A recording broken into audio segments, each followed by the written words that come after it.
Not everybody lives, but everybody dies. So while a nigga here, I'm shooting for the sky, landing on the moon, walking on the sun, taking over the game, get it back when we done. Not everybody lives, but everybody dies. So while a nigga here, I'm shooting for the sky, landing on the moon, walking on the sun, taking over the game, get it back when we done. I'll get it back when we done. 10,000 hands in the air, have you ever seen? Work 9 to 5 or 5 to 9, do you ever dream?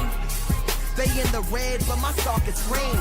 Proud like I reached the clouds, all off a beam. Dreams on lucid, films on Lucas, sound on surround, and the crowd on stupid. Who that chick Dion? That's Dion on Clueless. You circling around the money, sitting in a cubic car. Feel the dreams, they said I'm too corny. Funny, I got their ears all on me, fears all gone, and my peers all wrong. So keep your 2 cents in every phrase y'all coining. That's just common sense, all the hating, I honored it. I don't leak, I quantum it. I don't answer, I problem it. I just drop shit while they asking what a colonic is. Pinky, you know what I'm pondering? Not everybody lives, but everybody dies. So while a nigga here, I'm shooting for the sky, landing on the moon, walking on the sun, taking over the game, get it back when we done. Not everybody lives, but everybody dies. So while a nigga here, I'm shooting for the sky, landing on the moon, walking on the sun, taking over the game, get it back when we done. I'll get it back when we done.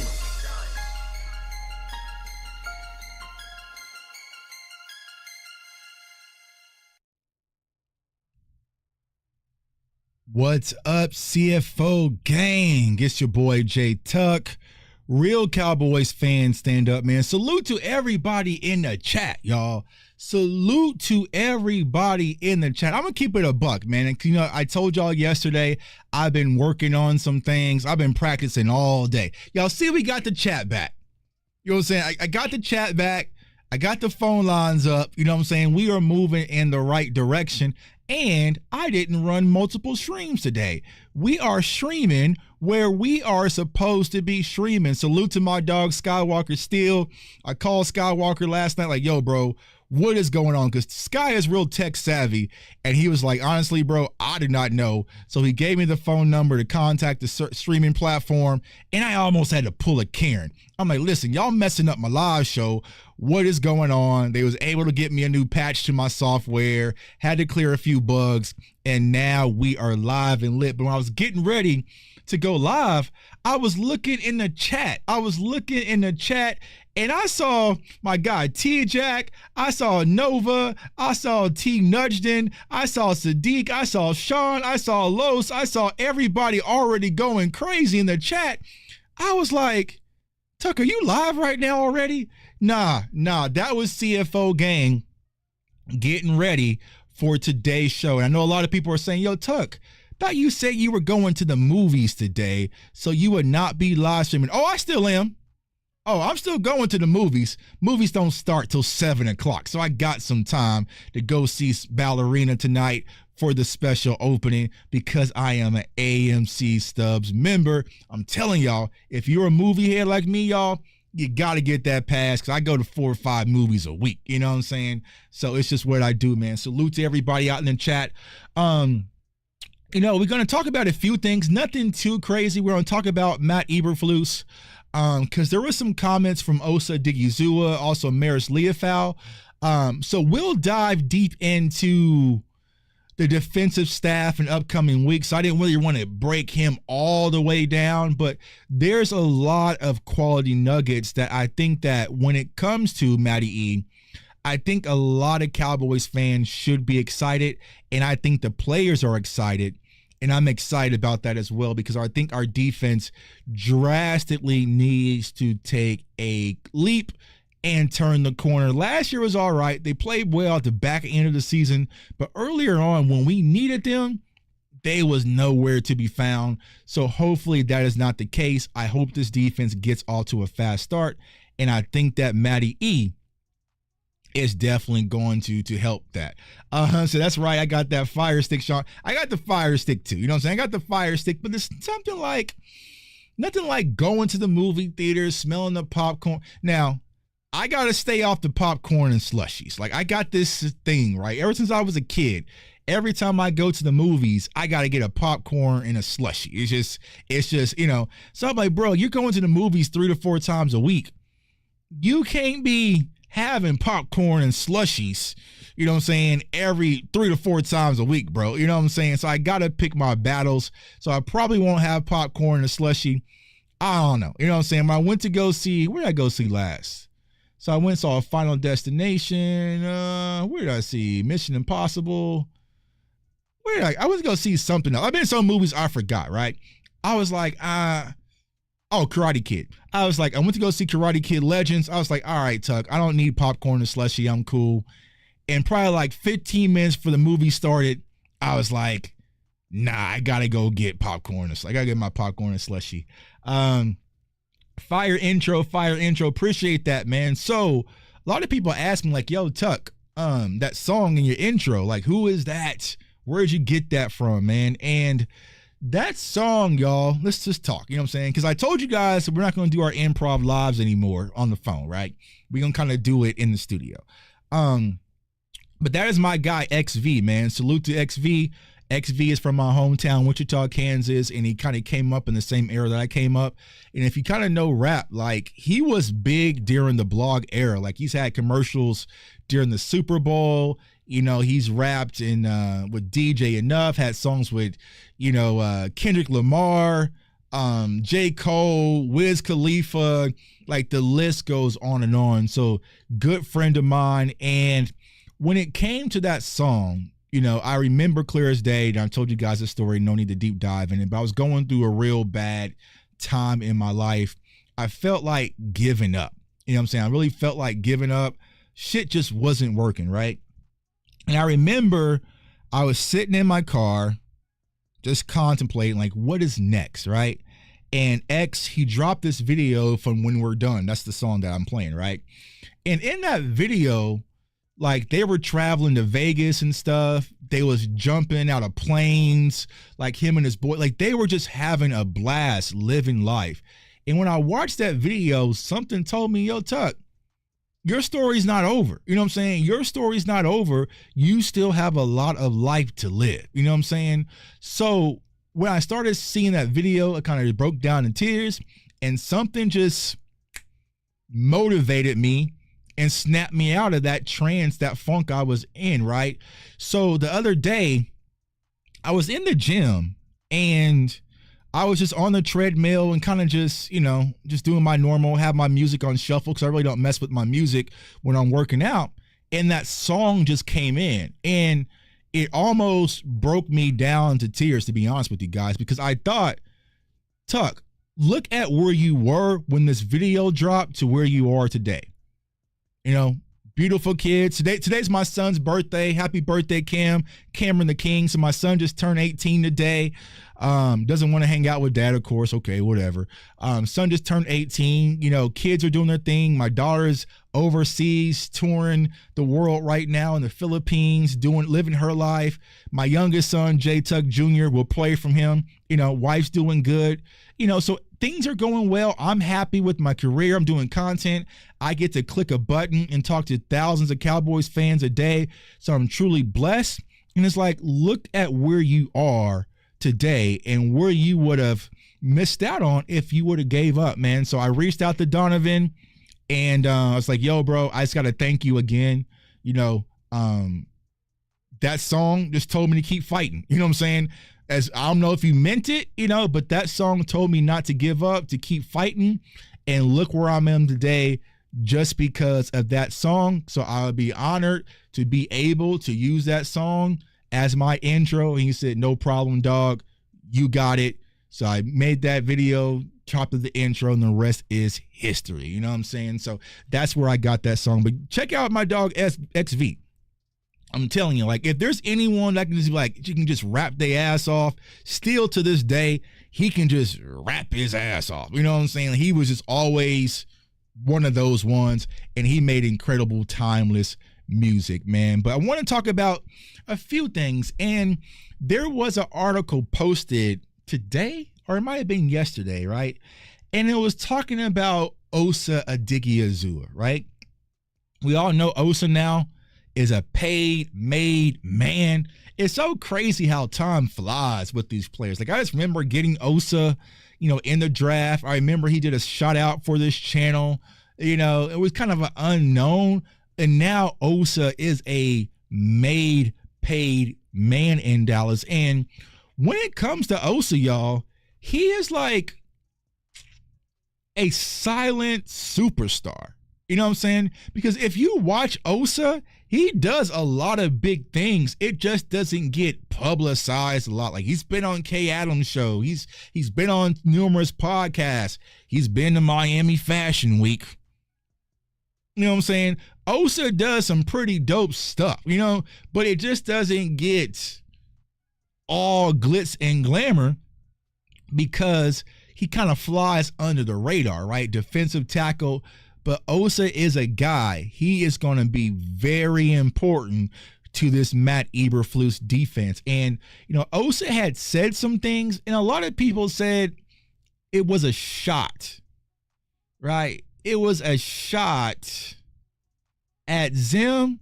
I don't think it was a shot. It was just saying that his excitement, right? So, Osa had this quote, and he said, just based on some of the things that we're being asked to do right now, I was going back and watching some of the tape from last year, and I was like, if I was doing the stuff we're being coached to do now, I'm making this play. I'm making that play, Osa Odighizuwa said, right? So I don't want to say that it was a knock on Zim, right? I don't want to say it was a knock on Zim.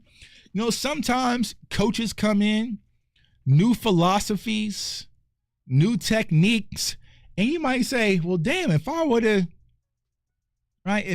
did this in this game, damn, that would have worked, right? Damn, that would have worked. So I don't think it was a shot, but of course the headlines was Osa Odighizuwa takes brutal shot at former defensive. I mean, I get it. You know what I'm saying? I get it. My dog Sean says, I really appreciate you taking the time to give us good content. Just want to say thank you, fam. Man, thank you guys. Thank you guys. I cannot say that enough. I just got off the phone with Rome. I don't want to disclose his family business, but he's going through a tough time as well. And sometimes when I go live, or I might just pop on my phone, or I might tweet for a day, it's because I might be going through something mentally, and you guys help bring me out of it, right? You guys help shift my focus. And this is kind of what built this entire channel. I was going through 2020 just like all of us during the pandemic, and I was locked in my house, couldn't talk to nobody, couldn't travel, couldn't go to games, kids upstairs going crazy. Like, it was just all sorts of stuff going on.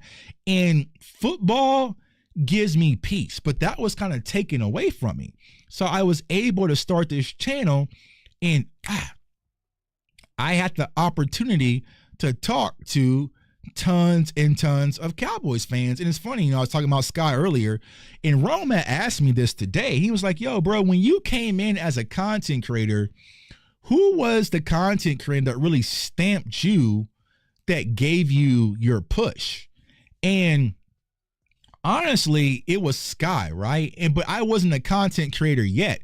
Sky was a one, like, I never knew this content space even existed. The only person I knew at the time that was making Cowboys videos on YouTube was Shango, right? I knew Shango was doing content. Suta Siddiqa, become a member, you know what I'm saying? Yeah, you've been a member for way longer than that. You know what I'm saying? You just didn't become a member. You've been a member. You've been a member for 14 months, sis. You know what I'm saying? So it's just, but I definitely appreciate you, sis. But the only person I really knew on YouTube was Shango. And then Sky had reached out to me because he saw what I was doing on Twitter and posted on Twitter, invited me on his show, right? Sat out there in my living room on my phone and talked 2.5 hours. Right. And then doing the chat, it was, what I'm saying? It was interesting. It was a new experience because I never knew, like I said, this even existed. And the funny thing is, right, Cowboys Nation is Cowboys Nation. So I remember I was on Sky's show and I'm watching the chat, right? I'm watching the chat, watching the chat, seeing what people are saying. And it was before, the draft, right? and I was saying how the Dallas Cowboys should draft CeeDee Lamb, right? Hey, we should draft CeeDee Lamb. I'm doing the same thing I'm doing now. You know what I'm saying? Just back then, but nobody really cared, right? Saying how the Dallas Cowboys should draft CeeDee Lamb and how he'll be a game changer. And I'm watching the chat. This guy's an idiot, Sky. Where'd you find him? We're not drafting a wide receiver. There is no chance in hell CeeDee Lamb is going to be there at 17. We already have Amari Cooper and Michael Gallup. Where'd you find this? And I'm like, oh shit. Like I'm saying, well, maybe I should Well, I mean, I would draft CeeDee, you know what I'm saying? But there are some other, you know what I'm saying? Like I started to fold a little bit because I'm reading the chat of all these Cowboys fans saying CeeDee Lamb is not going to be there and it's going to be a horrible pick. And so I start to fade back a little bit, right? And then after the show, you know, Sky kind of gave me my flowers. And then there were some people in the chat was like, yo, where do we find you? Where's your channel? And I was like, I don't have one, but let me start one. So that's kind of how the whole thing started. But now I realize, don't listen to the chat. You know what I'm saying? Because now everybody will probably say getting CeeDee Lamb was a pretty good idea. I should go back to that live stream I did back in 2020 and find all those people that was criticizing me for suggesting that the Dallas Cowboys draft CeeDee Lamb. I should find every one of those people in that chat and be like, now what's up? Don't you ever in your life go against a wizard. All right, but back to Matty E, man. So salute to my dog, Sky, man. Phenomenal job. If you're not following Sky, I don't know what your problem is, man. He's one of the best in the game right now. Well, one period, not just right now. Also, Maris Leofau spoke on Matty Eberflus, right? From Leofau's perspective, their preparation to try and force more takeaways, right? More takeaways. So it sounds like the takeaway mindset is coming back to Dallas, all right? I know a lot of people kind of like, you know, last year at Zim, they wasn't really taking the ball away like that, right? But I feel like it's starting to be a common theme when it comes to the defensive side of the ball. Like I said, in upcoming shows, we're going to break down the film. We'll take a deep dive into the entire coaching staff like we're doing offense. Probably do Ken Dorsey tomorrow, the pass game coordinator for all my Miami fans out there. I want to break down Ken Dorsey and I also want to break down our running back coach before we go to defense, all right? But it sounds like that's the trend. And a lot of people may or may not know, right? Matty E, he was in Dallas, right? Linebackers coach, he was arms in arms with Sean Lee. You know, and in 2016, the Dallas Cowboys had the #1 rush defense, allowing only 83 rushing yards per game. All right? So he's done it before. Now, was it Matty E? Right? Was it Rod Marinelli? Or was it just Sean Lee? Or was it the guys that we had up front? We will remain to be seen, right? But overall, he was a part of it, right? And his linebackers core accounted for 34% of the tackles. Like I said, once again, that's Sean Lee. You know what I'm saying? A lot of that was Sean Lee. And I know a lot of people like Sanborn. There's levels. You know what I'm saying? That was Sean Lee, right? 34% of the tackles in 2017 for our linebacker core, and we were ranked in 8th in total defense, allowing only 318 yards per game. So Matty E is a guy who's done it. And the thing that I love the most about bringing back Eberflus, because let's keep it a buck. The Bears shit, that ain't work. I'm going to keep it a buck. The Bears thing ain't work. The players quit on him. You know, if you go look through all the reports, media didn't like him. A lot of the players didn't like him. You know, they kind of folded on him. That's why I was kind of telling y'all the Keenan Allen and Dallas thing probably wasn't a go because him and Matty E wasn't, right? There was clock mismanagement. But just like Dan Quinn, sometimes when you're a head coach, it's just too much on your plate. Too much on your plate. You worry about the offense. You worry about the personnel. You worry about the front office. You worry about the player acquisition. Worry about the defense. You worry about, you know, there's a lot of things going on. But now Matty E can just sit back and control his focus and put it all on the defense. And I know that a lot of people call and coin him as the linebackers guy, but he's a linebacker / defensive line coach. And the thing that I like about him is that I loved Rod Marinelli. I have a picture of me and Rod Marinelli out there in my man cave, right? I love Coach Hot Rod. I need to bring it in here, you know what I'm saying? But salute to Coach Rod, Hot Rod, right?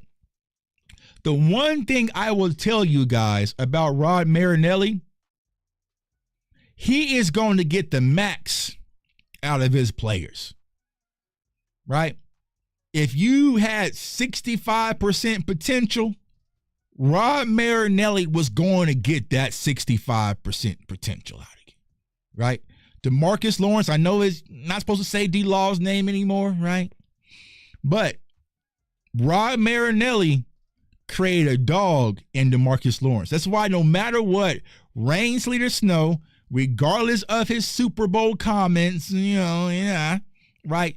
You always saw D-Law lunch pail, putting in work, flowing to the ball when he was healthy, right? So hopefully some of those traits will carry over to Matty E, right? I feel like if Rod Marinelli had Mozzie Smith, whatever the ceiling is for Mozzie, Rod Marinelli would get it, right? Rod Marinelli would get it. Tristan Hill, right? He was limited. I know a lot of people feel like, he shouldn't have been the pick. I understand that. But I tell you this, Rod Marinelli got the max out of Tristan Hill, So I think that that's going to carry over when it comes to Matty E, and his staff is getting the max out of these players. Tuck, my brother, is Matt on Twitter? If do enter what name, please. I don't know. Honestly, sis, I don't know if they're on Twitter, because people got so many fake. Speaking of Twitter, I ain't gonna talk about Twitter, you know what I'm saying? But people got so many fake accounts and everybody's verified. I don't know who is who. I'm not sure if that's George Pickens' dad or George I don't know. So I'm not sure if he's on Twitter or social media. He's more of an old school guy. I highly doubt he's on Twitter. So I wouldn't say that. But when it comes to Matty E, he's been interviewed a few times, and here's what he had to say about his philosophy. And I also want to clip this nugget strategically because I see what's going on in the community.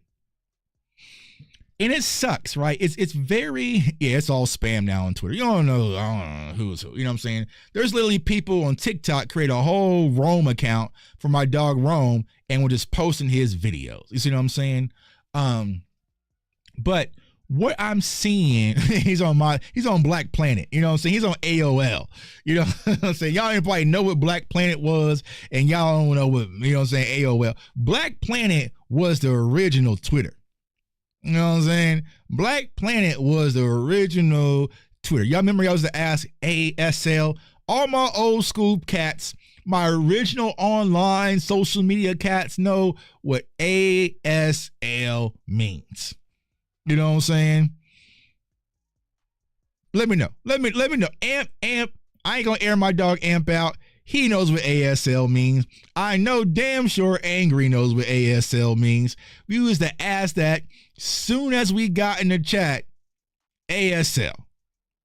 You know what I'm saying? Just to double check. You know what I'm saying? Now, of course, they ain't confirmed. You know what I'm saying? But I see the talks online. And what is unfortunate when it comes to, yes, sir, age, sex, location. How old are you? Cool. Right? I don't know if we can even ask that these days, right? I don't want to get canceled. And are you even close to me? You know what I'm saying? Are you even close to me? You know what I'm saying? If you say you was over 18 and you was close, oh, let's chat. Let's chat. You know what I'm saying? Let's chat. You know what I'm saying? So those are the old internet days. But what I see that is really unfortunate, let me solo cam this. when it comes to our community, I feel like sometimes we get divisive based on who is delivering the message. All right. Yeah, you gotta ask a lot. You gotta ask a lot, Anger. You know what I'm saying? You need a whole ass job interview report these days. You gotta ask a whole lot. But I feel like sometimes messages can get lost depending on who's the messenger, right? I feel like we can all agree, and it's a bunch of us watching the show right now, like, share the content, that we still need to add some defensive tackles, right? I think it's kind of universal for majority of us who are football smart-minded people who really want to win, not just feel good and make content just for a few extra dollars, right? For the people who really want to win, I think we can all agree, hey, we probably need some extra interior help, right? But what happens is, if that's the message that Tuck is delivering, right? Or if that's the message that Boss is delivering, or if that's the message that Angry is delivering, or if that's the message that DMV is delivering, well, hey, I don't like those guys, so I'm going to go this route and just be opposite of it. Even though we can all agree it's what's best for the Cowboys, Boss is over there talking about one tech and respect the one tech. So, we don't need a one tech. We're fine. We'll just go with the guys we got. You know what I'm saying? Now, if it was somebody else's message, then it's, oh, yeah, we need to do oh my God. But if it's Boss, if it's Tuck, whatever they're saying, DMV wants Nick Chubb, you know, and it's like, all right, so focus on the message and not the messenger, all right? So when Tuck is saying we need some more talent, you can't just scheme bad talent, all right? Feel free. It's Tuck. Can't stand him. He got on a Chucky shirt. Rest in peace to Chucky. You know, talking Dallas Cowboys football. What does he know? He's a clown. Okay, cool. All right, well, Boss Cowboy is saying, hey, we need more talent. All right? All right, cool. Boss Cowboy can't stand him. But let's listen to what our defensive coordinator is actually saying.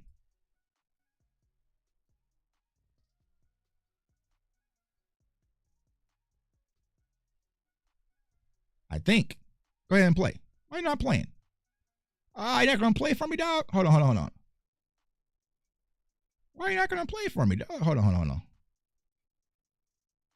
Is this the one? Why is it not playing? This team's finally stopped the run. I mean, yeah, it's really about fundamentals. It's about fundamentals, playing your technique, and obviously the better players you have, the better they are. So, what did your coach just say?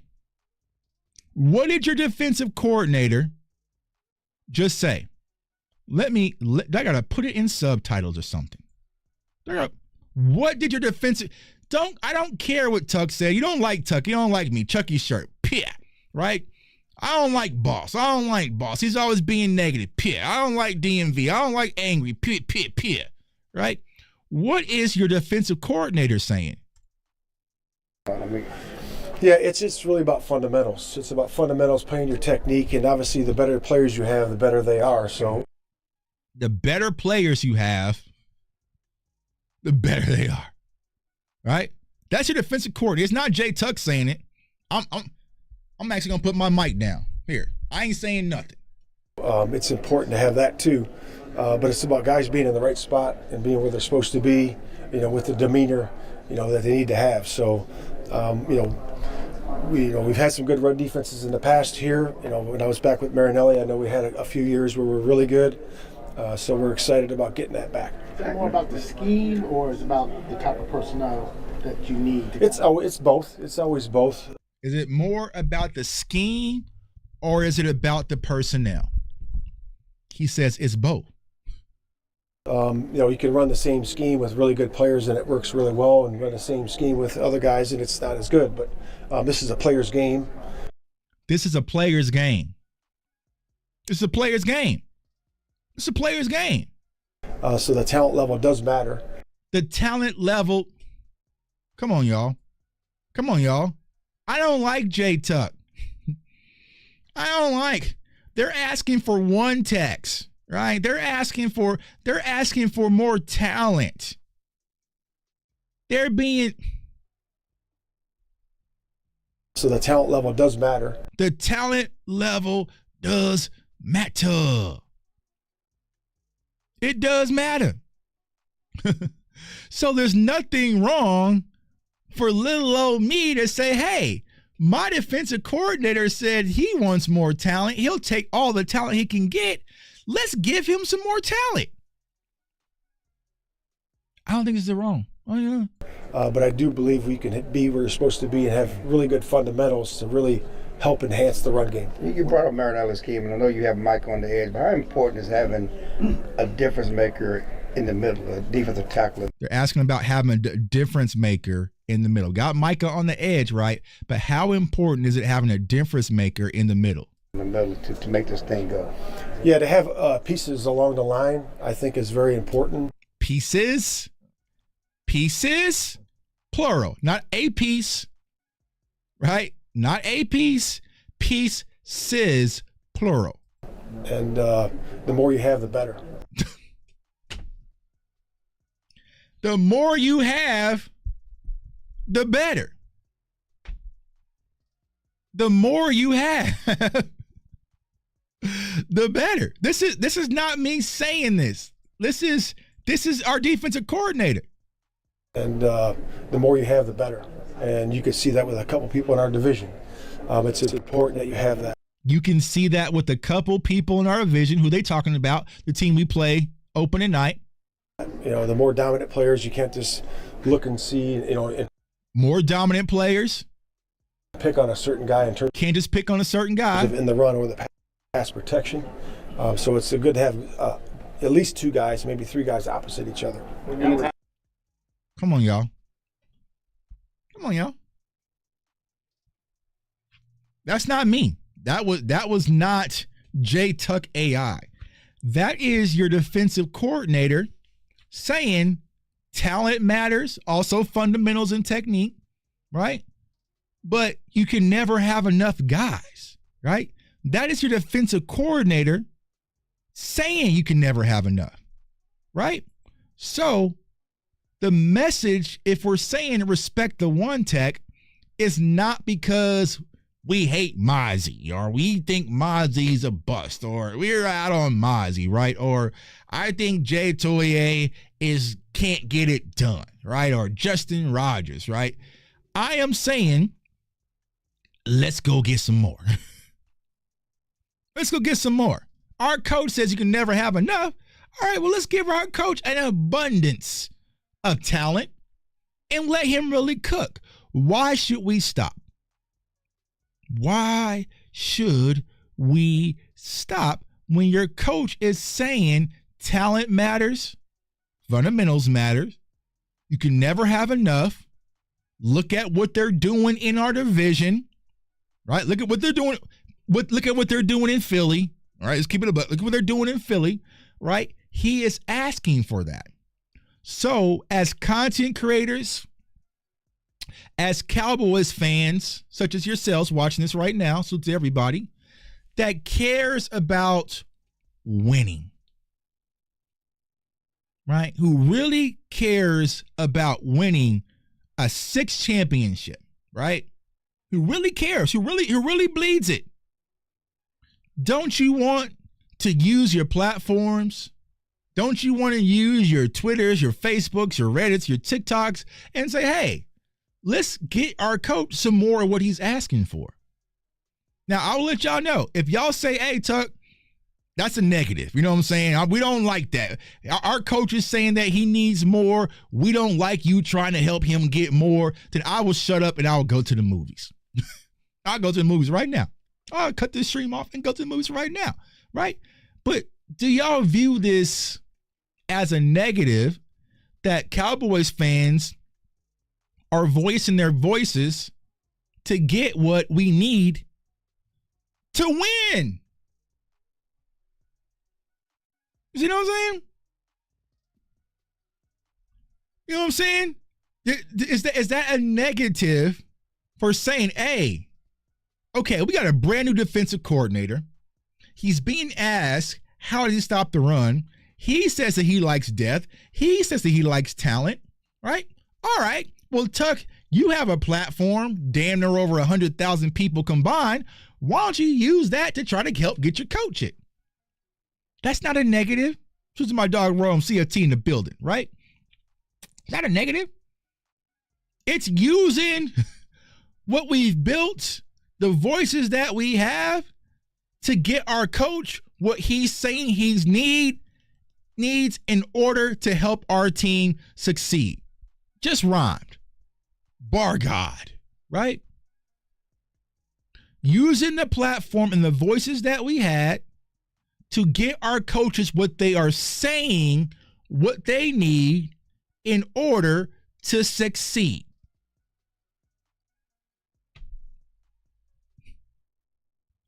It's a positivity for the community, but speaks negatively at how the front office views things. I agree. I agree, Los. It shouldn't have to be a conversation. You know what I'm saying? It shouldn't have to be a conversation. Something my dog Lou takes in the building. When your coach is saying this, right? Your coach is saying these things. It's not just Tuck saying it, right? It's your coach saying the things that he needs in order to succeed. You see what I'm saying? So this is what I'm saying, Cowboys Nation. We can't get complacent. We can't stop. Do we have some good players? Yes. Love Osa. Yeah. Do I think Mozzie shows some improvement? Yes, but he still has work to do, right? Am I excited about Jay Toye out of UCLA? Yes, I am. Do I think Solomon Thomas can be a good veteran guy? Yeah, I think he does. Do I think that you can maybe move Sam Williams possibly inside and get a little 3-tech rotation as a pass rusher? Yes, I do, right? But damn it, we need more. Y'all want, some Cowboys fans wants to have 3 things. T-Jack, didn't Zimmer do that and got 40-year-old Linval Joseph? Yep, he got Linval Joseph and he got Jordan Phillips. Now, I'll say Linval Joseph played decent last year, you know what I'm saying? So they gave him some stuff, you know what I'm saying? They gave him some stuff, right? But what Eberflus is saying, slightly different. Talent. He said talent matters. Talent matters. He didn't say, oh, defensive tackles. He said talent matters. So he is saying, hey, I need some talent, some talent in my rotation. Don't just take me to the thrift store and toss some guys out there or this will not work, right? He said, this is what I need in order for this to work, right? So help them out. So Cowboys Nation, use your voices, right? I get us this summer. We can chill, but don't be complacent.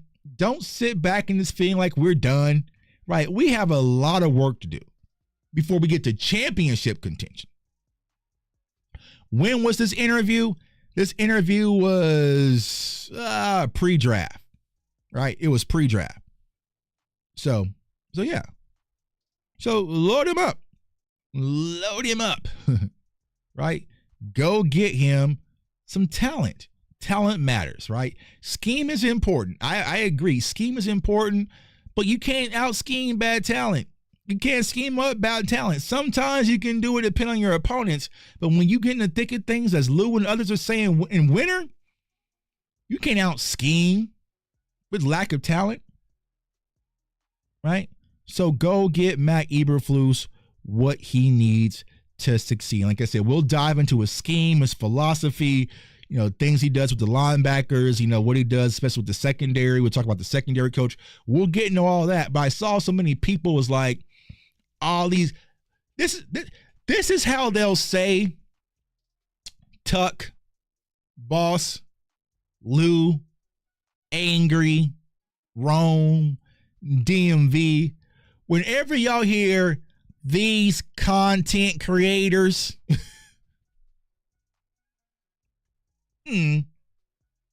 that's what they're saying. They're saying these Boss Cowboys, these J Tucks, these Lou Nation, or these Lou Takes, these JC Cowboy, these Angry Cowboys fan, these DMV, these Stargazer, these Romans, these Law Nations. Yeah, don't worry about what the hell we saying. You can't what your coach is saying, your offensive coordinator is saying, and what he needs. And I think that Matt Eberflus, like I said with Dan Quinn, coming off that midseason let-go departure, he's going to have a chip on his shoulder. He's going to want to win. Yeah, Rome, these content creators. Bro, just at me, dog. Why y'all be so afraid to at me on Twitter? You know what I'm saying? Just at me, dog. Like, I get it. These content creators believe that people are saying that Phil Maffa can be a starter. Yeah, bro, I literally had them in my chat. We literally had them yesterday in my chat. Y'all saw it. It ain't like I'm making it up. But see, people think that Twitter is all we do. People think the only Cowboys fans we talk to are on Twitter. Like we don't have a whole ass show right now with almost 200 people watching. That we don't have a Facebook group as well. That I ain't on TikTok. That I ain't do a mill on Instagram, right? And there's Cowboys fans everywhere, and we get a lot of crazy stuff. You know what I'm saying? T-Jack, Mafia. You know what I'm saying? There are people. These content creators are selling the fan base, so there's actually people that believe Phil Maffa can be RB1. No, I'm telling you, I'm getting these questions. And there are growing questions about Phil Maffa, bro. But show me, look like Lou said, show me your work. Show me. We have many, there's a podcaster, content creator born every day, especially in Cowboys Nation. You know what I'm saying? I was talking to Rome about this. You know, when I first started Cowboys Twitter, it was a small little community back in the day. Like I knew everybody. Like I knew like my sis Crystal, right? I knew Crystal. I've seen Crystal's kids since they were babies. They're in high school now. Like a lot of people seen my kids since they was little bitty. Like my guy Mills will tell you, like I've known Mills from damn near over a decade off of Twitter. You know what I'm saying? So it was a kind of a small niche little group with like me, Mills, Pastor Carl, Nydia, Sarah, Kristen, Jen, Matt Lennox, it was small where when I jumped on Twitter, I just knew everybody. You know what I'm saying? I knew everybody, but then now it's grown so much and now it's so trendy. It does get diluted. It does get watered down. And I'm going to keep it a buck, y'all. Not everybody does content for the same interests. Right? Not everybody does it. Like Mills, Matt Lennox, you know what I'm saying? I think my dog just commented in the chat. Yo, my dog Matt Lennox, bro, know from the jump. Like, Mills probably remembers when I was the Cabo Cowboy. You know what I'm saying? Like, when I was the Cabo Cowboy on Twitter. That was my original name. You know what I'm saying? When Zeke went to Cabo. You know what I'm saying? So it's like, well, that was 2017. You know? So, yeah. So it's grown. But not everybody is in it for the right reasons, but it's up to you guys to shuffle. Y'all are smart enough. Y'all know, all right, she don't really think that, you know, but the rents do. And I'll never knock somebody's hustle. I'll never, see, Ty was there. Ty remembers me being the Cabo Cowboy. Y'all remember me doing draft content about Dak Prescott coming out of college? Yeah, that was 2017, right? People don't realize, like, oh, Tuck and Mike Fisher got into a spat. Tuck and Mike Fisher got into a spat back in 2017. We banged out on Twitter in 2017. It wasn't, I didn't have a microphone, a camera, or anything. And me and Fish are cool. You know, shoot the Fish, right? But we banged out on 2017. Y'all don't remember Patrick No C. Walker when he was just a blogger on a little website? You know what I'm saying? Didn't even have Twitter back then, right? We had Twitter back when you could change your background on Twitter. You know what I'm saying? You could change your background on Twitter. You know what I'm saying? All sorts of stuff. You know what I'm saying? So it's like, but it was a small little group of people who talk Dallas Cowboys football. You know what I'm saying? This was like, it's grown now where I can't even talk to those people anymore because now it's just, you know, I can't have a conversation with Lou or Ty or anybody on Twitter without thousands of people wanting to jump in. So it's easy for me to pick up the phone and talk to Lou. You know what I'm saying? So it just is what it is. Like I said, y'all, job's not finished. Continue to work. You're not being negative if you're pushing for more talent because your defensive coordinator is said that is what he prefers. So I'm going to turn the phone lines on for a little bit, y'all.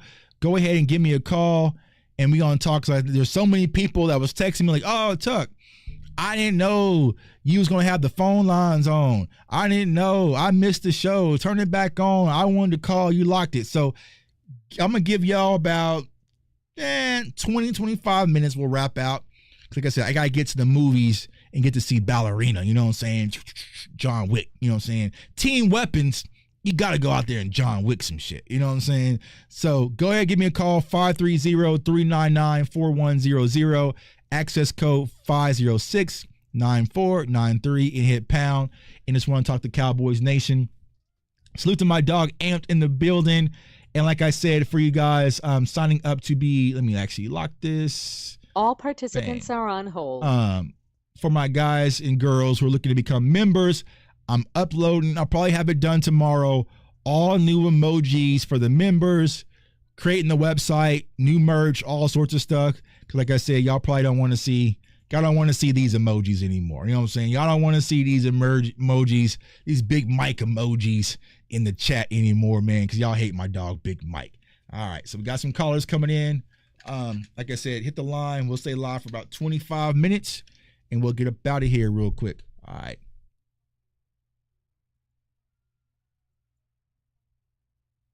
Yo, caller, state your name, where you're from. Yo, caller, can you hear me? Yo. Yeah, I can hear you. What's up? Yeah, what's going on with you, bro? Oh, man. Sorry, man, my headset wasn't working, dog. Are you good? Man, shit, hey, I'm excited for this season, man, but, hey, I agree with you, man. Like, if we got money left, let's keep on looking, man. Let's keep on adding talent to that D-line. I'm liking all of our coaches' picks, man. Listen, I thought I was done after last season and after the Green Bay game but they found a way to bring me back in. That's the magic, man. That's the magic. That is the hook. That's the Cowboys, culture that needs to be studied. Because, like I said, they can reel you back in. Like I said, I kind of felt the same way. I was kind of mad on the season, but that George Pickens thing kind of swung me back. I love the draft class. I love the coaching staff. And so it's piqued my interest. You know what I'm saying? And I think that's enough. And that's what the Cowboys like to do. Is like, if they can keep you interested enough, that's all they need to get you back on the hook, So, like I said, man, Yeah, man, that definitely is enough. And yeah, I hit up in the chat with the ASL, man. So I'm around the same age, man. And so I'll tell you, I love me some Marty Ball growing up. Yeah, man. And I like, I'm from West Texas, man. Friday Night Lights, it's physical, run downhill. You tell the defensive lineman, yeah, we're running A gap, and there ain't a damn thing you could do it. Ain't nothing you could do. Mm-hmm. My offensive plan is I'm gonna throw your 3 technique into your linebacker's ACL. Right. That's how we play football. Right. And so I'm hoping we got a little whoop ass to us, and I'm trying not to get too hopeful. But yeah, that's the one thing that we need. We've been getting whooped in the A gaps. Right. For years, offense and defense, and so I think we got the offensive A gaps taken care of, and now we just need to shore up. And maybe we got it done, but I don't want to take any chances, man. Right. Let's get whatever we can, because we have the opportunity. what happens if we go out, Tuck, and we whoop the hell out the Eagles game 1? Right. And then we're like, oh, man, we have a shot at this. Mm-hmm. Well, but, oh, wait, we didn't go get that 1 tech, though. Right. Yeah. So in the playoffs, so in the playoffs against somebody really good, when we think, like, oh, yeah, we beat the Super Bowl champions and we think we should really do something, well, you know, a good coach and a good team is going to game plan and be like, oops, there's their weakness right there, and it's glaring, right? Yep. And so yeah, man, I'm just with it. I appreciate, man, all the content, man, all the live, man, and don't give in too much to the trolls, man. It's all good. But yeah, I think we're gonna have a high season, man. I think you know. Yeah, I agree. I agree. And the thing is, you know, my thing is, in this, I would say, like, what I think for when it comes to building a championship roster, right, is leave no stone unturned. And I feel like there's been numerous seasons where we had a good team, but at the end we're always saying, man, if we just would have had right, man, if we just had if we just had a linebacker, man, right, if we would just think about this, Cowboys Nation, if we would have just had Bobby Wagner, you know, that year we lost to Green Bay, how things probably would have changed, you know. But it's just like, so it's like, if we would have just had another wide receiver the year that Dak was on fire when we went to San Francisco, he, you know, it was Noah Brown, like how that would have changed things. So those little things can cause a ripple effect. I don't want to leave no stone unturned, like you said, bro, where it's like, damn, bro, if we'd have had another 1 tech. Because also, why depth is important is because think about all the injuries you had last year, too. You know what I'm saying? So you also got to think that take that into consideration. And like, you know, and there's a couple of those through these years. And what's the point of having the highest paid quarterback or somebody you think is an all-pro, right, if you really feel that way, if you're not going to give him the team that can actually do it? Right.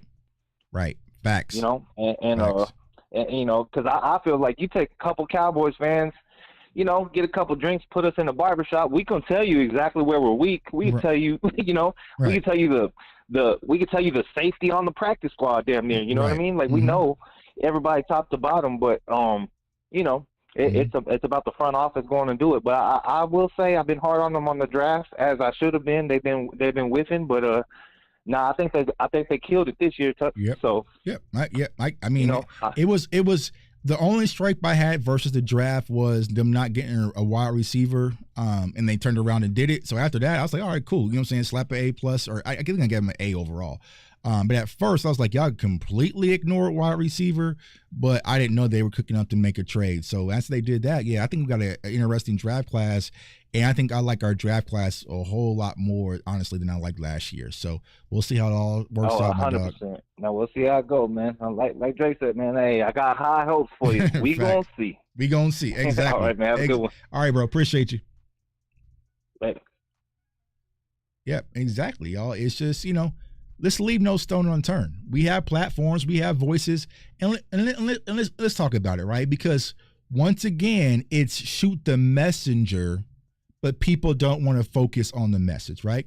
Now, as we built up for the draft, there were so many people, team trenches versus team weapons, team trenches versus team weapons. It's a stupid conversation. Why are y'all talking about that? It is dumb. Why is Lou saying team weapons? Why is Rome saying, or why is all this bickering back and forth versus really trying to understand what we're saying? Now, maybe I'm wrong, Cowboys Nation. Y'all talk to me in chat. Don't you feel good right now that we addressed and got Zach Martin's replacement and Tyler Booker and also got a weapon too? Don't y'all feel good? So as stupid as team weapons versus team trenches may have seemed, don't y'all think we're in a pretty much better situation than we was going into the draft? We addressed both. And we addressed both with premium players. Tyler Booker, premium player. George Pickens, premium player, because they saw that. They saw that war. They saw that fight online. They saw it, right? They watch our social media. Y'all know everybody watches mine like a hawk. You know what I'm saying? So they picked up on it. And the funny part, they were having the same argument inside the building. Team weapons versus team trenches. So they ended up addressing both. So do not suppress your voice now and get comfortable. We can turn up the pressure and say, yeah, we still need a 1 tech. So All right. Boom. Yo, caller, state your name. Where you from? What's going on with you, Top? Hey, what's going on with you, bro? I can't call it. This is Hoodie Kush from the Basement Boys. I'm just calling to give my 2 cents, bro. Yeah, go ahead, bro. How you feeling? Oh man, how am I feeling about this team? I'm optimistic. I'm optimistic about what I'm saying. Do we have holes? Do we still have stuff to work on? Oh yeah. Mm-hmm. Listen, they ain't a perfect team in this league. Right. I don't care if they say Philadelphia is the standard or not. They ain't perfect either. They lost a lot just like everybody else did. Right. The one thing that I'm excited for is this coaching staff, man. I'm excited to see what they can bring. You know what I'm saying? I was trying to do a video earlier. I was talking about wide receiver 3 by committee. It's funny that I'm saying that, because if you look at it, like, that's pretty much what it is at this point going into training camp. You got Mingo, Mingo, Flournoy, and Tolbert. I'm not sold on Tolbert. Okay. Just not. I'm not 100% sold on Tolbert because over the past couple years, I mean, yes, he's made strides. I'm not going to deny that. He's made strides. He went from lining up wrong to leading the team in touchdowns. So he's made strides. Right. But when CD goes down, you know, what did he do? You know, when Dak went down, now I get it. I'm a believer in certain wide receivers are quarterback or what's the word I'm looking for? They're quarterback proof. You know what I'm saying? CD, you saw that last season. Granted, his numbers weren't what they were with Dak, but he's still quarterback proof. You know what I'm saying? And I don't think Tolbert is that. I don't think Tolbert is quarterback proof. I think he needs Dak Prescott. We didn't really get to see much from Mingo last season. Granted, I don't know if it was something with the coaching that prevented him from getting on the field. Like, in fact, that's my question to you, Jay Cup. Okay. That's my question, man. This is the first time I'm calling. I gotta ask this question. Okay. Do you last year with the lack of players getting on the field, was it the players not being good enough, or was it the coaching not doing their due diligence? What do you think? I think it's a tricky situation, right? Because you gotta look at it from Mike McCarthy's lens.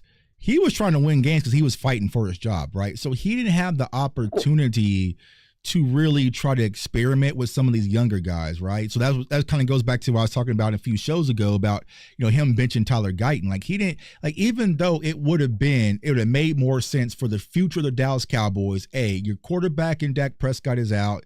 You got Cooper Rush. Season's pretty much over. Let's get Tyler Guyton the reps. Mike McCarthy was saying, shit, I'm fighting for my contract, bro. So I felt like it may have been a confidence thing.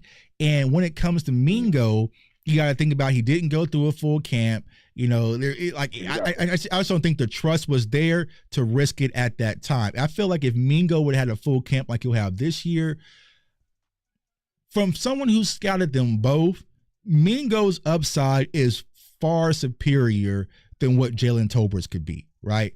But also, Jalen Tolbert has been in the system. He's been tied at the hip with, Shoddy and Dak. You know, so it was kind of one of those things, kind of going with what Mike McCarthy was trusting versus running the experimentation versus kind of these newly acquired players. If that makes sense.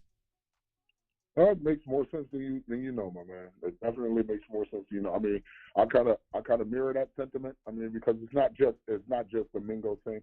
It's the Israel Mukuamu. Even after we saw him lock down Chris Godwin in the playoff game. Granted, the Bucs probably weren't that good, but you don't count out Tom Brady. You know what I'm saying? So the fact that we saw Israel Mukuamu come in and play the way that he did, and even when he was on the field last season, he wasn't a liability. Right. So the fact that some of these guys don't get the opportunities, it makes you question, like, is it the player or is it the coaching? You know what I'm saying? Yeah. Sometimes it's a mixture of both, right? You know, sometimes, I mean, we've all played sports. Sometimes it's favoritism. Sometimes it's backdoor stuff kind of going on. You know, like it's all sorts of stuff that we really don't get insight to that can play effect. But yeah, I mean, I don't know what else. I'm at the point, honestly, I was saying y'all really should let Izzy go if you're not going to use him properly, because I don't know why this kid with that wingspan, that talent, that size has just been sitting collecting dust on the bench. Like, he should either be playing safety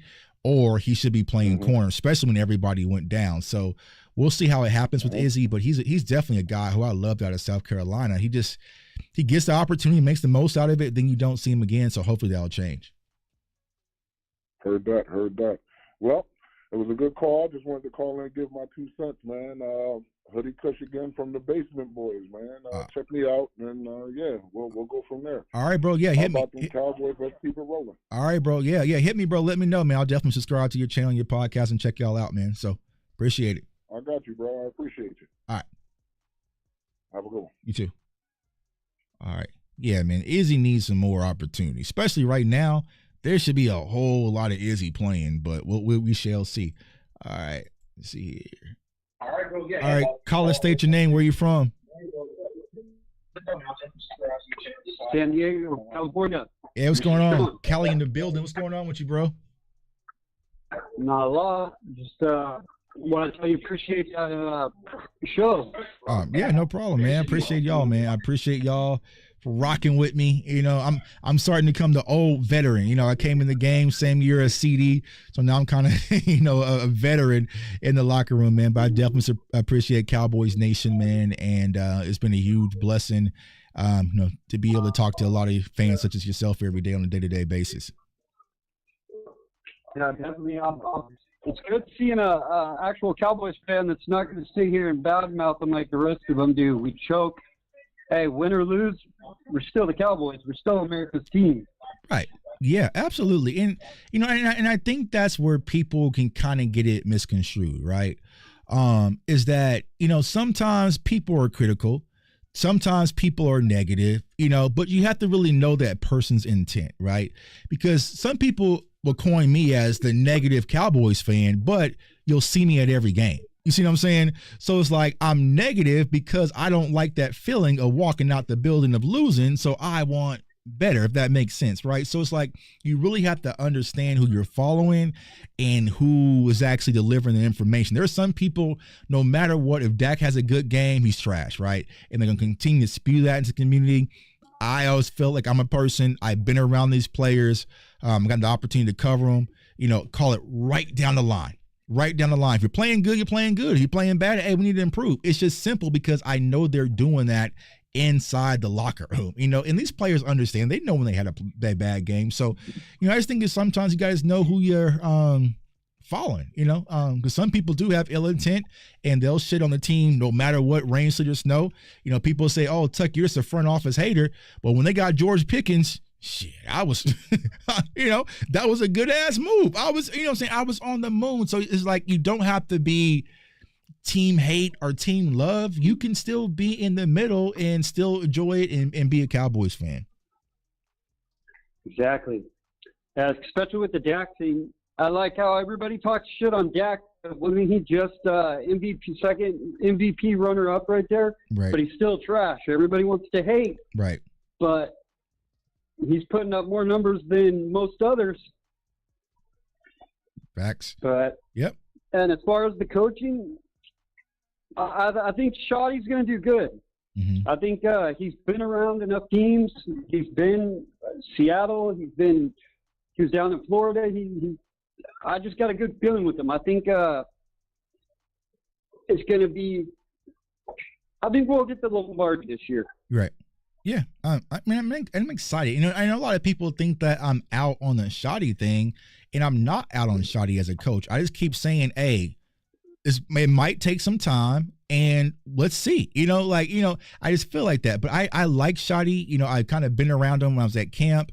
So I like him as a person. Like if I probably ran into Shoddy at the movie theater, I'd probably, talk to him, maybe have a drink, So it's not like I want him to feel or I hate him or blah, blah, blah. It's like, hey bro, I hope he does well. Let's see. Like, can we at least get to camp? Can we at least get to some games and, let it build up? But I do want Cowboys fans to be patient with it, because I know how we are, y'all. We'll tear somebody down if we get off to a slow start, right? And it's just like, no. I've seen Cowboys fans get down the team if they lose in preseason, right? So it's like, all right, let's be patient. Let's get behind Shotty. Let's support him, but let's think logical when it comes to our new head coach. What I say is, as long as we beat the Seagulls and the Commanders, that's all we need to do. Nah, man, no. That's where I gotta disconnect. I want more than that. You know what I'm saying? Just beating Philly. Yeah. Philly's gonna be we're gonna show everybody what we are. But I think what you were saying with the coaching, that's how I kind of look at it like that. Like, he's first year coach. You got to give him. I think it's gonna take a little time, but I think right. He's definitely done a lot more with the team than what they were last year. Last year they had no what do you call it? Like the culture there. Nobody was hanging out. It was kind of like it was just a deadbeat team. But now you got receivers hanging out with receivers, D-line going out to hockey games, O-line going to the hockey games. You got them actually doing stuff as a team and growing, showing that like teamwork. Right. And I'll say this, y'all, and I don't think he'll mind me sharing it, you know what I'm saying? Because it's happening, right? When I've talked to Micah when I was at the Super Bowl, so February, that is what he was telling me. He's like, yo, Tuck, this is what I'm going to do, right? So he wanted the family environment. He wanted the brotherhood. He wanted that type of thing. And I think having Shotty be like, oh, yeah, I like that too, right? It just makes it so much easier because Micah, I think it was on the Pivot podcast. It was him and Trayvon. He was like, man, we don't hang out. It's just business and everyone kind of goes their own separate ways. So I know it's something that he was vocal about. I know some other players has been vocal about it. And to see that Shotty really bring it to life, I think it's going to click. And this team is at least they're going to have each other's back, which I definitely like. So we'll see how it all transpires on the field. Yeah, like you were saying with when I heard CD drop the pass, started doing push-ups. Pickens ran over there, did them with him. Right. You fail, we all fail. Exactly. And it wasn't that he was forced to do that. It's something natural instinct. So I like that. I like that type of environment. So we'll see how it all goes, man. But hey, my guy, you got other callers calling in. Appreciate you for calling in. And go Cowboys. Represent out there in Cali, my guy. Yep, go Cowboys. Later. Yeah, I just think that they're going to ride for each other. So it's really going to be a band of brothers. And like I said, this was something that Micah, he spoke to me about. He spoke to me about this at the Super Bowl. And I think it was like right after the season. Like, it's just like, is this going to be different, Tuck? And as of right now, it is different. If Shotty really wants to change the culture, Coach Shotty, get rid of Thunderstruck. You know what I'm saying? Let them boys come out in some shiesties in a boombox or whatever they want to do. Let's get rid of Thunderstruck. Then I'll really be buying it. If the Dallas Cowboys come out their first home game and it ain't Thunderstruck, I'm going to be just having Kool-Aid flow through my damn ears. Yo, caller, state your name. Where you from? Yo, it's Tim. I'm from Sacramento. Hey, what's going on with you, dog? The conference has been locked. I called in, I believe it was yesterday. Yeah. What's going on with you, bro? Hey, bro, I just want to say, I want to see Ballerina too. And I randomly walked into a John Wick, and man, I was like, okay, let's see what it's all about, because I grew up on Arnold Schwarzenegger, and so to watch action and this and that. And so, man, I'm into John Wick, and it's like, first thing you know, it's like he did, man, the finger water gun, the pop. But this is real life, and he's fighting in the water, and this is like had a Japanese theme to it, because this was like the one before this one, so pretty recent. Yeah, man. And this lasted for like over 2 hours, and it was nonstop, just pew pew pew. And I'm like, dang. Yeah, action. So that was the most action. Yeah, I'm ready. I'm ready. Like I said, I'm about to I just like the call in rooms. We got 2 more callers left.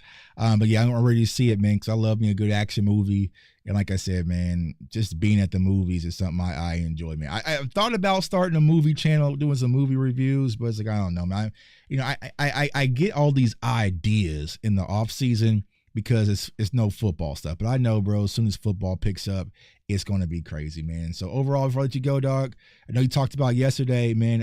Any thoughts on today's topic when it comes to Matt Eberflus and the defense? Yeah, well, Matt Eberflus and the defense, I like how you mentioned DeMarcus Ware. And I think that I have to think back at the legendary players that you guys have owned and called you guys their second home, the first being their family. And what they say is football is family. Mm-hmm. And so the team captain, you guys have players in the past. I can name off a few. DeMarcus Ware. I think you guys have maybe other players that I just aren't coming to mind right now. I'm a Giants fan, and that's what I really followed. But yeah, DeMarcus Ware, though, I remember him. Yeah, he man. stayed sacking us. Yeah, they got some dogs, man. They got some dogs. But, hey, my God, thanks for your support again. Thanks for calling in.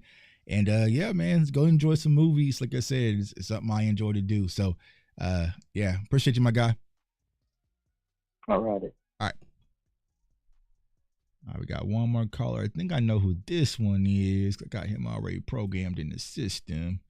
Let me see here. Let me see here. All right, boom. All right, and then last call. I don't even know. I ain't got to get this. It's B Bird, man. It's my dog B Bird. What's going on with you, bro? What's up, brother? How you doing? Good, man. Good, chilling, man. How you doing your way, bro? I'm doing great, man. Can't complain. Appreciate you doing the show too, man. Just I'm really catching the end of it, so I'll go back and try to watch it on repeat. Yeah. We were kind of talking about Matt Eberflus. Talking about what? We were talking about Matt Eberflus in the defense. About his philosophy. Okay. Yeah. So I did see something that I thought that you put it online, a montage of new coaches talking about changing the culture. Mm-hmm. Yeah. Did you put that online? Yeah. About all the coaches now getting coined as changing the culture. Yeah. Yeah, and so we have to be, okay. So when you've been watching as long as I have, some of these things don't hit you. Like my son would be like, "Yeah, change your culture," because he's 21. Mm-hmm. But I'm like, no, I'm in my 50s, so I've heard that before, right? Mm-hmm. I've heard that so many times before, but I need to see it on the field. Mm-hmm. So it's kind of harder to convince me of changing of a culture until I see it actually happening. And everybody's culture looks like it's changing. That's what all coaches are going to say when they get there. So when you put that on there, I couldn't believe how many different coaches have said it already this year, how many new coaches. So that was pretty cool you putting that together. Yeah. And that's what I was saying. I get the excitement. Sometimes you have to distinguish the difference between culture changing and new car smell, right? But yeah, Saints fans right now are like, oh, Kellen Moore's changing the culture, right? Aaron Glenn is making all the plays, so he's changing the culture. Ben Johnson's changing the culture. Liam Cohen's changing the culture. Brian, so it's like, it's getting too blanket statement, right? When it comes to cultural changes, so if I was to ask the chat, right, or ask Cowboys Nation, what is the culture of the Dallas Cowboys? When you think about the culture of the Dallas Cowboys, you think bright lights, star attraction, media frenzy, not showing up in the big games or big moments, undisciplined. You think about some of those things, energy from practice to practice changes like the seasons, but cultural things are things that remains that needs to be changed, if that makes sense, right? So it's like, people say, oh, Brian Schottenheimer has so much energy at practice. Bro, Brian Schottenheimer had energy at practice when I was at camp 2 years ago. Like, it's just how Schotty's been, right? So it's like, sometimes we look for the littlest things to blanket as that, right? Because if I was to go back, and I was going to do a show on this, but when Mike McCarthy first came in, remember what Mike said at the podium, B Bird, everything that we do is about winning, right? That was a cultural change from, and then when he, y'all remember the blue and white scrimmage where he took all the names off and, he's being more close, so it's just like the little things we just be excited about because it's a new car smell. We have to wait and see to see if these are truly cultural changes. You know what I'm saying? Because if not, it's just the same thing, but a new paint job. Now, I always tell the analogy of this. When we first bought this house, my living room had this bright red walls because the lady that owned this house was a gospel singer, and she was kind of just elaborate, right? Before we even moved in the house, B-Bird, my wife painted that red wall green. You know what I'm saying? So technically, she made some changes, but the house was still the same. You know what I'm saying? So, of course, she put her own touch on it, but it's still the same damn house. She just took the red wall and painted it green, and she painted the downstairs basement white walls instead of, so that's always going to be the transition when you get a new coach. Y'all remember the watermelon smashing. Y'all remember the watermelon kick. And y'all remember how excited he was that Mike McCarthy was going for it on 4th down. He was fearless. Like, it was all sorts of things we blanketed as cultural changes. And then 2 to 3 years later, we can't stand it. So I agree, B-Bird. It's kind of blanketed when it comes to cultural changes because it's being tossed around the entire NFL right now. Well, one of the things, too, I think culture has to stand up to adversity. Mm-hmm. Like you can have a culture, but what do you believe when the bullets are flying, mm-hmm. for lack of a better word? Do you still stand on those things? And these things have to be uncompromising. Like, hey, we're not going to be a highly penalized team. Mm-hmm. Well, what are we going to do? Mm-hmm. I don't care if you're Micah Parsons. If it's 3rd and 4 and you jump off sides, you give him a 1st down, you're going to come see me at the bench. Right. That's just a cultural thing. Like, no, right. That's what we do. Mm-hmm. I don't care who it is. Right. You coming over here, we're not making those kind of mistakes. Mm-hmm. And that's unacceptable. We're going to punish you for that. Mm-hmm. And those are kind of things that and then, like, when you get into a tough situation, have a bad loss, do you change what you do? Mm-hmm. Because if you do, then that's not cultural, right? Mm-hmm. It's just like, it was just something that couldn't stand on its own. Right. Well, I heard a caller talk earlier about Tolbert, and one of the things I'll say about Tolbert is this. Tolbert got a kind of a bad rap to me mm-hmm. because he came in the year Amari Cooper was let go. Mm-hmm. And we had him and Gallup, and then what it was is the Joneses was pumping him up because they knew they had made a bad decision, an unpopular decision by letting Amari Cooper go.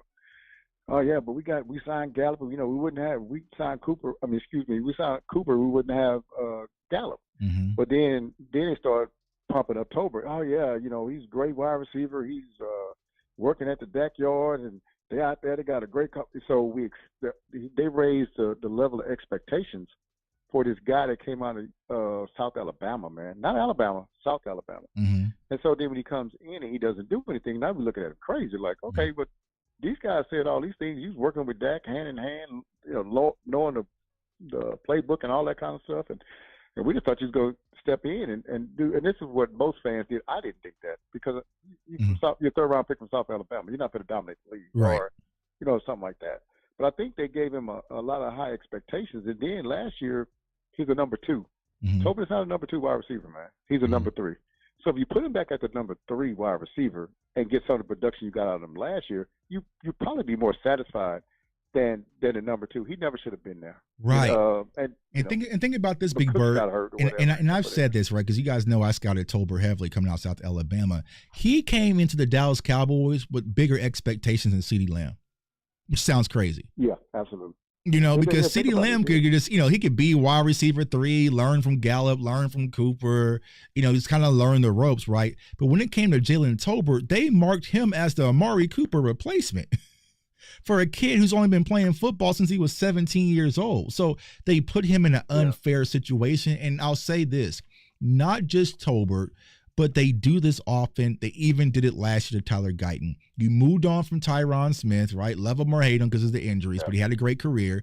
You didn't get in another quality left tackle, so you drafted this kid in the 1st round who's never played left tackle ever in his life, put him out there, and since he didn't hit the ground running, now it's his fault, right? You can't put these kids in these bad predicaments, and we constantly do this, and I think that's one of the biggest frustrations when it comes to the front office, because you're pretty much setting these kids up to fail. Now, of course, Jalen Tolbert played well, but he was never going to be CeeDee Lamb. He was never going to be that. He's an upgraded Noah Brown, I would say, when it comes to Jalen Tolbert.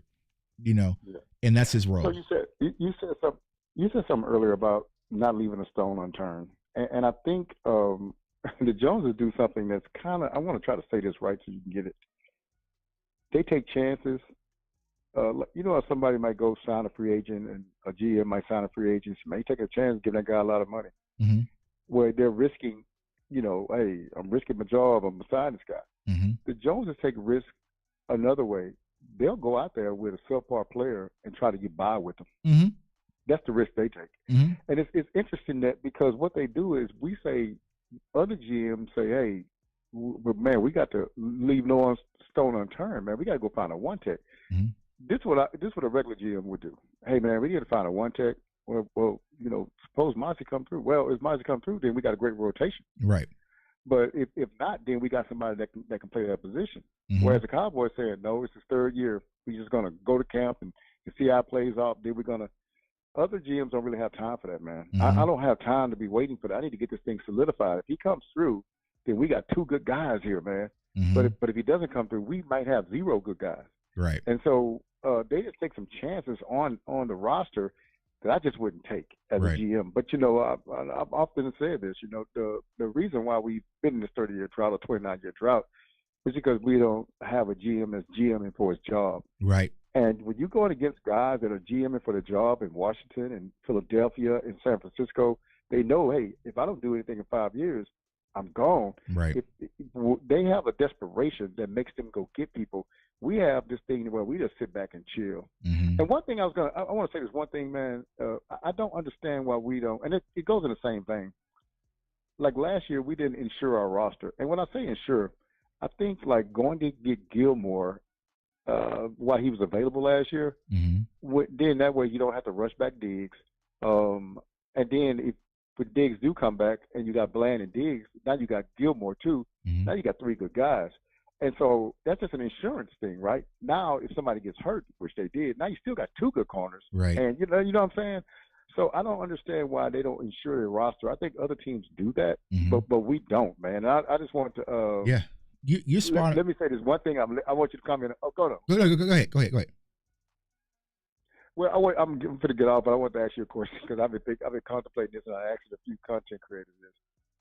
Looking at what we did in the off season, and this year being a little bit more aggressive, we were applauding them for being in the 5th grade, being able to say the ABCs. Mm-hmm. But it is what it is. Looking back at last year, off season, lame duck coach, all these things they did. Do you think they mailed in last season? And I'm gonna get off and listen to your answer, brother. All right, bro. All right, appreciate you, dog. That's B Bird, man, one of the dopest people in the community, man. So yeah, he asked a good question, right? I said this last year is that we could see the writing on the wall that Mike McCarthy was kind of set up to fail. You know what I'm saying? Because like they rock with Mike, but they ain't love Mike. You know what I'm saying? So it was a situation where Mike had to fight. So think about this, y'all. You know what I'm saying? Let me do this in the chat. Let me do this one time for Mike. You know what I'm saying?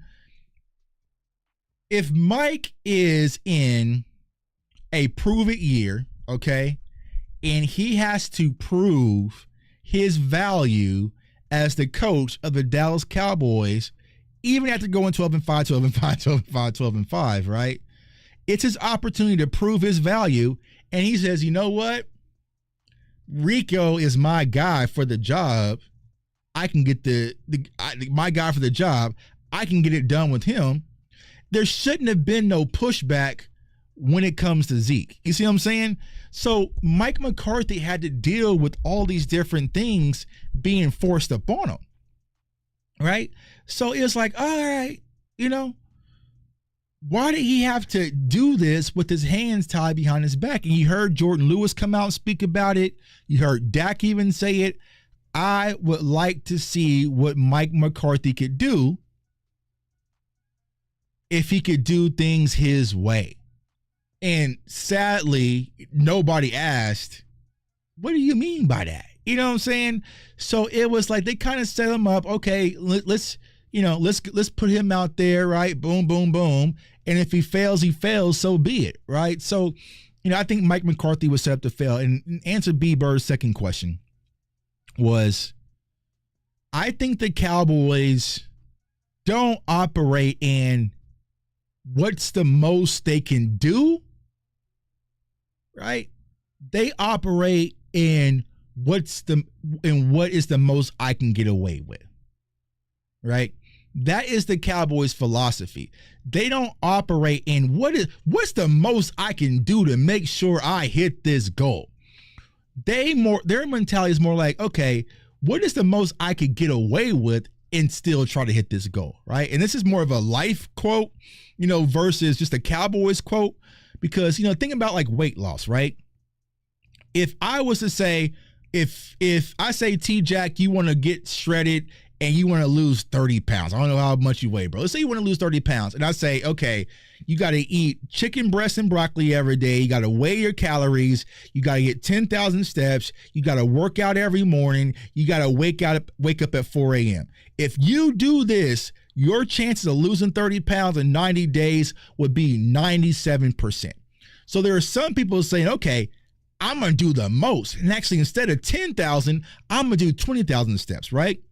The Cowboys will be like, well, do I really got to do 10,000 steps? You sure I can't still hit the goal if I do 5,000? Right? Do I got to really eat 230 grams of protein? I read a book that said you can probably get away with 100. I got to wake up at 4 a.m.? Man, I've read studies that waking up at 4 a.m. isn't optimal. Right? Let's see so they'll try to find ways to cut corners to hit the goal, right? Versus a team like our rivals in our division, they would do that. They would do more than actually what they need to do to hit the goal. The Cowboys would try to say, okay, let's see if I can get what I can get away with. Philly stocked so much damn talent, they got Huff on their roster and just cut them because they were just got in abundance, right? Brian, Zach Bond, like they're doing the most to win a championship. Trading up, trading picks, went and got Jahan Dotson, doing this, doing that, bringing that, bringing Saquon, doing that. They're doing the most to try to win a championship. Versus us, we're like, man, can we still win a championship and not have to be active in free agency? Can we still win a championship and hold out our quarterback, on paying our quarterback until right before game time? Like, they're trying to see what they can get away with. They're trying to see what they can skim off the top. The Dallas Cowboys are J. Tuck Jr., right? You know what I'm saying? I got two kids. My son Cam, whose birthday today, he is the kid that if he has a test in 3 weeks, he's studying today, right? He's staying late. He's going to the library. He's doing, like he's locked in. Hey, what are you doing, son? Going to the library. I got a test. Oh, what's your test? Oh, next month, right? That's Cam, right? That's my son Cam, whose birthday is today, right? J. Tuck Jr., he'll start studying for the test the night before. You know what I'm saying? Yeah, I'll start studying the night before. Staying up late. I go upstairs. Hey, what are you doing? Studying.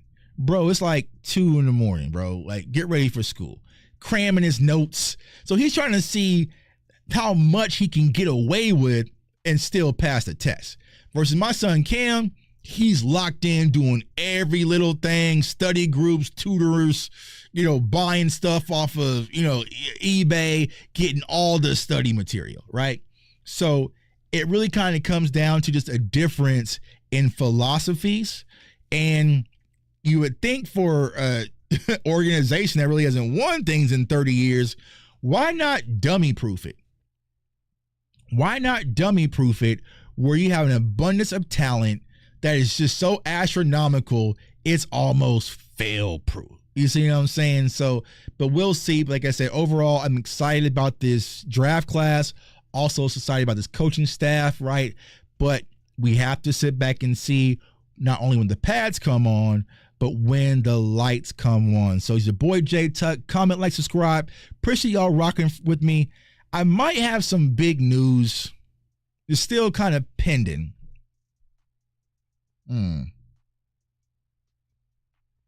Right, let me see here. Still have some big news.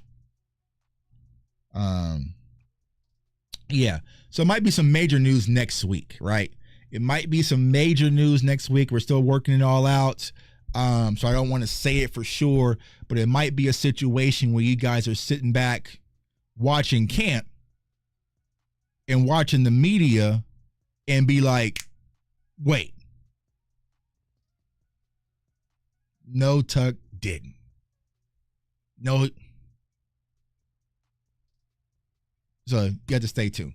We'll see how that all works out, man. So appreciate y'all. Like I said, if you haven't already, subscribe to the channel, like the content, share the content. We got more rocking. Probably go live tomorrow. I'm in my live vibe. You know what I'm saying? It's like talking to the people.